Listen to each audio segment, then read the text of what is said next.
Iran ने फिर कहा कि वो फिलिस्तीन के साथ है और इजराइल के हमलों को कतई बर्दाश्त नहीं किया जाएगा। वहीं फिलिस्तीन की सरकार ने कहा कि इजराइल के हमलों से अब एक बड़े युद्ध का खतरा पैदा हो गया है। हालात ऐसे हैं कि ईरान और इजराइल किसी भी वक्त एक दूसरे पर बड़ा हमला कर सकते हैं।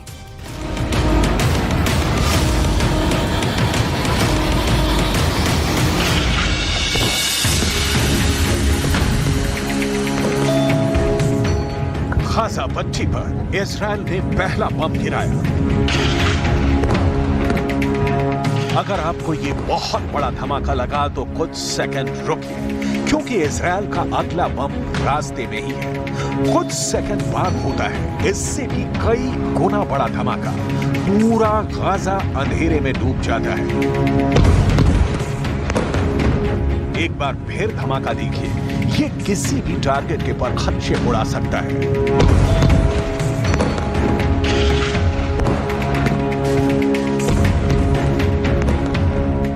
ये गाजा का उत्तर पश्चिमी इलाका है, जहां इजराइल ने रात भर हमले किए हैं।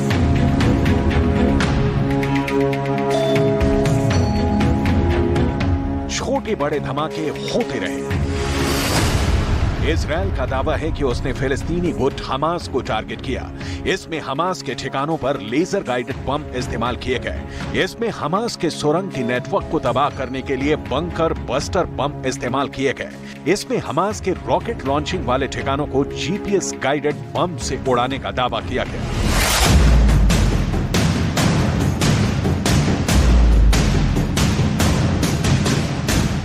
अब ऐसे वक्त में इजराइल से फिलिस्तीन का बदला लेने वाली एंट्री हो चुकी है। ईरान के राष्ट्रपति इब्राहिम रईसी उस जमीन पर उतरे हैं जहां से इजराइल के खिलाफ सबसे बड़ा युद्ध लड़ने की तैयारी हो रही है। ये है सीरिया, और जहां ईरान के राष्ट्रपति का आना एक बहुत बड़ा पैगाम है। सीरिया के राष्ट्रपति बशर अल असद को आईएसआईएस से बचाने के लिए ईरान ने एड़ी चोटी का जोर लगाया, रूस की मदद ली, और अब सीरिया की जमीन से वो इजराइल को चैलेंज कर रहा है। ऐसे में क्या ईरान और इजराइल के युद्ध की शुरुआत कही जाएगी? क्या फिलिस्तीन और सीरिया के बहाने ईरान और इजराइल एक दूसरे पर हमला बोल देंगे? और क्या इसी बहाने अमेरिका और रूस भी इस युद्ध में कूद जाएंगे? क्योंकि अमेरिका इजराइल का समर्थक है और रूस ईरान का बहुत पक्का दोस्त माना जाता है।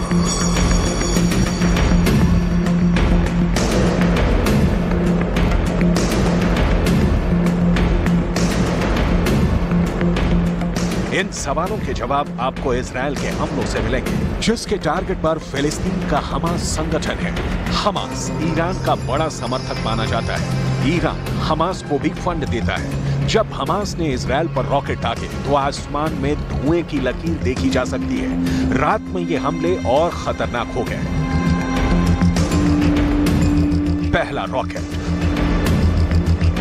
दूसरा रॉकेट, तीसरा रॉकेट, चौथा रॉकेट, पांचवा रॉकेट। ये हमले रात भर जारी रहे। सुबह जब हुई तो देखिए इजराइल के शहरों पर क्या असर हुआ। पार्किंग में खड़ी गाड़ियों पर इन रॉकेट्स के छर्रे देखे जा सकते हैं। ये अनगाइडेड रॉकेट बनाने में आसान होते हैं और यही वजह है कि हमास इनका इस्तेमाल करता आया है।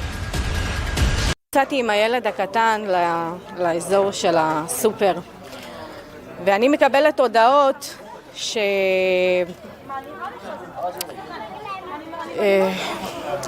עוטף עזה, כאילו להיות במרחבים מוגנים, כי הבנתי שכאילו הולך להיות משהו.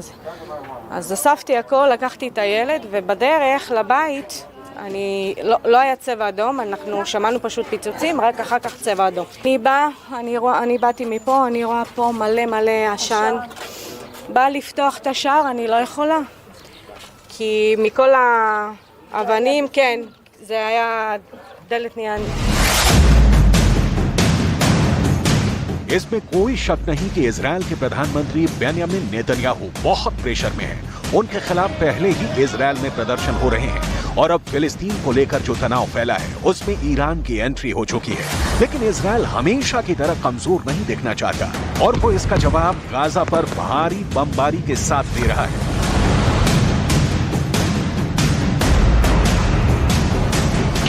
इजराइल ने अपने हमलों का इंफ्रारेड वीडियो भी भेजा है। ये वीडियो बहुत ही खुफिया ड्रोन से रिकॉर्ड किया गया है।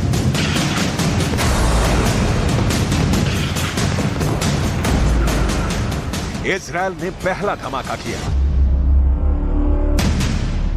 इजराइल ने दूसरा ब्लास्ट किया, इजराइल ने तीसरा धमाका भी करके दिखाया।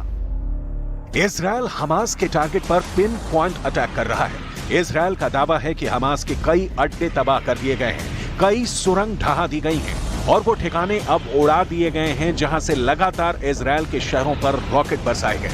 अब अचानक इजराइल और फिलिस्तीन के बीच ये रॉकेटबाजी और फिर बमबारी का दौर क्यों शुरू हो गया, इसे समझने की जरूरत है।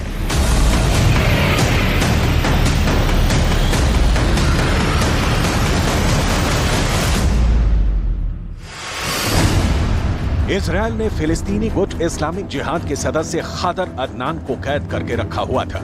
45 वर्ष का खादर अदनान भूख हड़ताल पर था और इसी वजह से उसकी मौत हो गई। इसी से गुस्साए फिलिस्तीन का पहला प्रदर्शन शुरू हुआ और हमास जैसे संगठनों ने इजराइल पर रॉकेट बरसाने शुरू कर दिए।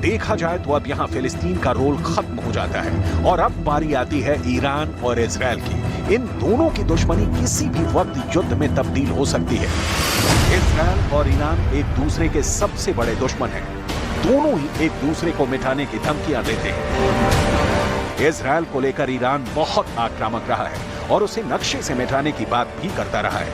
यही हाल इजराइल का है, जिसके नेताओं ने भी परमाणु धमकियां देनी शुरू कर दी है। ईरान के राष्ट्रपति इब्राहिम रईसी ने हाल ही में इजराइल के 2 बड़े शहरों को मिटाने की धमकी दी, जिसके बाद युद्ध का खतरा बढ़ने लगा है।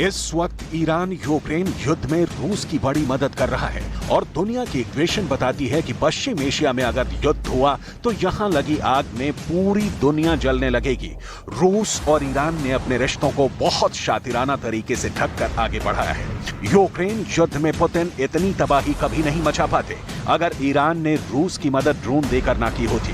इसलिए यूक्रेन में रूस के ईरानी ड्रोन बहुत बड़ा मैसेज देते रहे हैं। इससे साफ जाहिर है कि रूस और ईरान के बीच रिश्ते बहुत ही सीक्रेट रहे हैं। यही वजह है कि ईरान और रूस के बीच संबंधों से अमेरिका बौखलाया हुआ है। एक तरह से अब पुतिन ने युद्ध वाला कंट्रोल ईरान में शिफ्ट कर दिया है। पश्चिम एशिया में इस वक्त युद्ध जैसे हालात बने हुए हैं। इसे देखते हुए ईरान पहले ही अपने हथियारों को यूक्रेन में भी आजमा चुका है।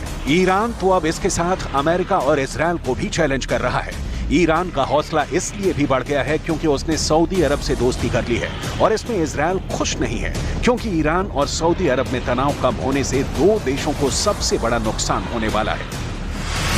इनमें पहला नंबर अमेरिका का है और दूसरा इजराइल है, जिन्हें ईरान और सऊदी अरब की दोस्ती से बड़ा शौक लगा है।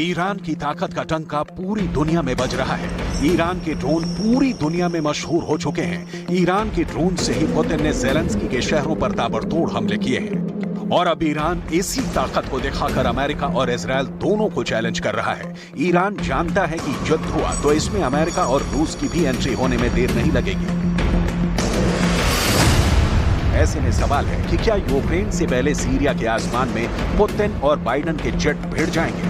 क्या यूक्रेन से पहले सीरिया के आसमान में सुखोई और F-16 की टक्कर हो जाएगी? दरअसल पुतिन ने सीरिया में अपनी वायुसेना को लगातार एक्टिव रखा हुआ है। वो यहाँ युद्धाभ्यास करते रहते हैं।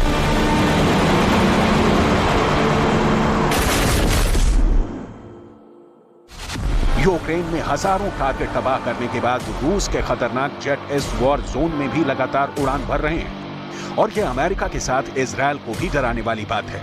यहां रशियन एयरफोर्स का सुखोई 24 भी है और अमेरिका का सबसे ज्यादा डराने वाला सुखोई 35 भी, जो सीरिया के लड़ाकू विमानों को हमेशा खबर देते हैं ताकि इजरायल और अमेरिका उन्हें टारगेट नहीं कर पाए। दोनों तरफ के विमानों ने रात में भी जंग लड़ने के तरीके आजमाए हैं। रशियन एयरफोर्स और सीरिया की वायुसेना का एक साथ आना नया नहीं। हाल में इजरायल की तरफ से सीरिया के फौजी ठिकानों पर हमले बढ़े हैं।